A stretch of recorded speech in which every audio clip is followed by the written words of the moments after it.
Watch what happens when this seller brings a $500,000 item to the pawn shop. I have probably the world's #1 Pokemon collection inside this case. He claims to own the ultimate holy grail of trading cards, but the shop owners have absolutely no idea what they are looking at. Chum, Yeah? this guy's got Pokemon cards. Rick, it's not Pokemon, it's Pokemon. This wasn't just a casual hobby. The seller had been dedicated to building this massive collection for nearly 2 decades, transforming a simple childhood trend into a serious financial portfolio. This is pretty cool, man. Absolutely. Basically, each player has a deck of 60 cards, and you battle with your Pokemon. It's really popular. They have whole tournaments where 1,000 people enter, and they have Pokemon battles. Okay. While Chumlee tries his best to explain the mechanics of the game, Rick remains highly skeptical, comparing the entire phenomenon to another famous 90s trend that didn't hold its value. I really don't understand why Pokemon is such a big deal, but if something like a Beanie Baby can become worth a lot of money, maybe these can too. I just need to know a lot more. But things take a serious turn when Rick asks about the most valuable card in the case. The answer completely alters the energy in the room. The most expensive card is probably the pristine 10 first edition base Charizard. The card itself is considered the crown jewel of the Pokemon world. So these go for a lot of money. Yes. And how much is that worth? In the range of 50 to 100,000. Whoa. And after lots of discussion, Rick asks owner for an offer. Let's see what happened next. So how much do you want for these things? I'm looking for right in the area of $500,000.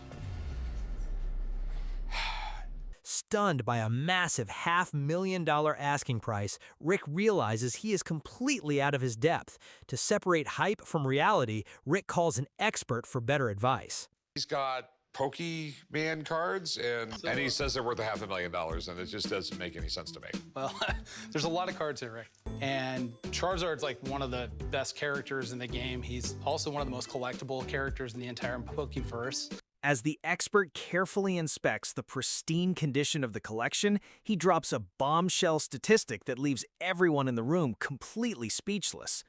By looking at this, there's 20% of the market sitting on your counter. Graded 10s, I believe there's less than 50 PSA 10s in existence. This is a one-of-a-kind collection.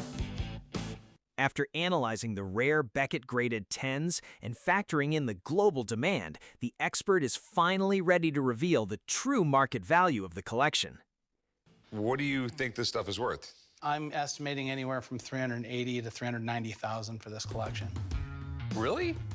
The appraisal is massive, but it is still short of the seller's $500,000 expectation. Now, the ultimate question remains. Will Rick take a massive financial risk on an asset class he doesn't understand, or will he walk away from the deal of a lifetime? Well, it depends on which one. Okay, all right, Chum, Rick, throw him out an offer.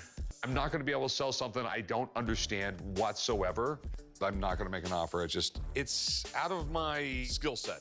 So I'll make him an offer. Not with my money. I don't have the knowledge or expertise to sell these things. Thanks for bringing it in. Thank you. And just like that, one of the most valuable and historic collections to ever enter the shop walks right back out the door. Rick chose safety over a massive potential payout, leaving Chumlee dreaming of what could have been. What would you have done? Let me know in the comments below. Let's move to our next deal. I think I have the deadliest item that's ever walked through your door.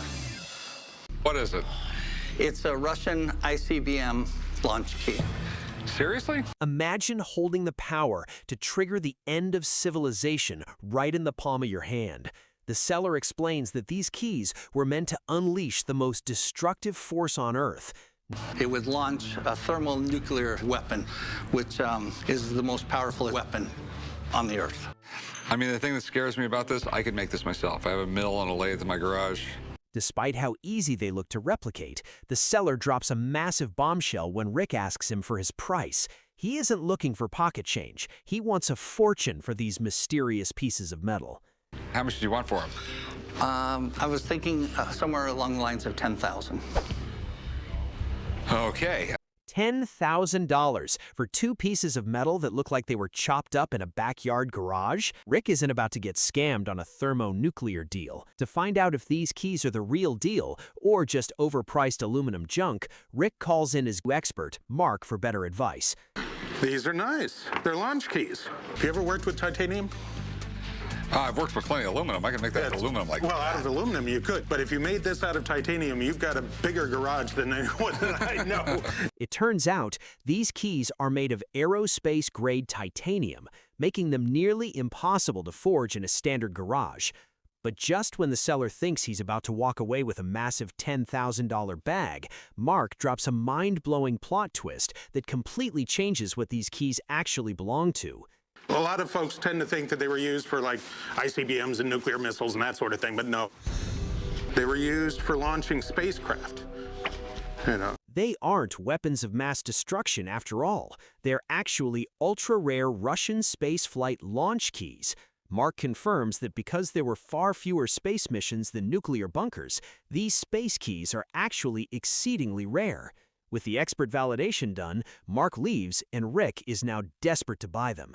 But I would give you like $1,500 for them. $1,500, huh? They're very, very interesting. It's one of those things where it's really going to be difficult to market. That's why I'm thinking it's $1,500, and I am taking a complete crapshoot here. from an initial asking price of $10,000 down to a $1,500 offer, the gap is just too wide. Will the seller take the guaranteed cash or walk away? Okay. I'll keep it. Okay. Well, thanks. Thank you. Ultimately, the seller decides to walk away, keeping his pieces of space history. But honestly, he left happy knowing his keys wouldn't cause the apocalypse. Would you have sold them for $1,500? Let me know in the comments, and don't forget to hit that subscribe button for more crazy pawn shop breakdowns.